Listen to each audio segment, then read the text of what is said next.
আসসালামু আলাইকুম viewers, Hasan ফিজন loft থেকে আপনাদের আসসালামু আলাইকুম। আমার চ্যানেলটা যদি ভালো লাগে আপনারা সাবস্ক্রাইব করেন। এই শীতের মধ্যে 5টা পিয়ার করছিলাম, তা 5 পিয়ারে আল্লাহ রহমতে আপনাদের 10-এর দোয়ায় ক্লিয়ার বাচ্চা উঠছে।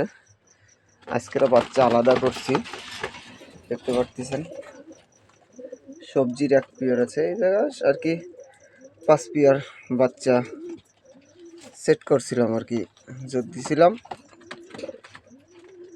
এইখানে 2 জোড়া, ওই 1 জোড়া, এই 1 জোড়া, এখানে আছে 3টে, এই 2টে 5টা, আর এই সাইডে আছে 5টা, এই এক জায়গায় আছে 5টা,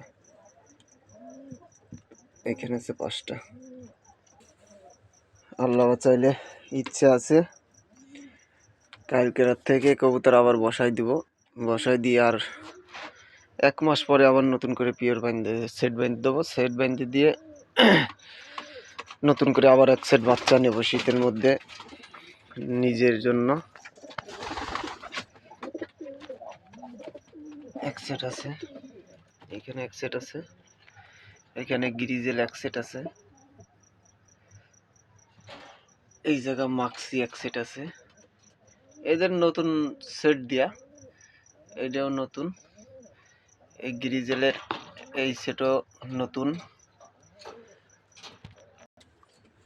দেখেন না কি অবস্থা, আজকের বাচ্চা ছাড়াইছি তাইতেই মিটিং এর জন্য ব্যস্ত হয়ে গেছে। এই দেখলো মর্দা সরে গেল, অতিরিক্ত ভয় পায় আমার অবশ্যই কবুতরে খোপে।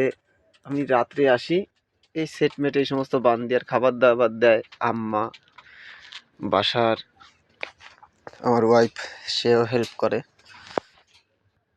তা তারা আসলে আর সমস্যা হয় না, সমস্যা হয় খালি আমি আসলে ওদের কিরম যেন জ্বালাইতে আসছি সেরকম মনে করে।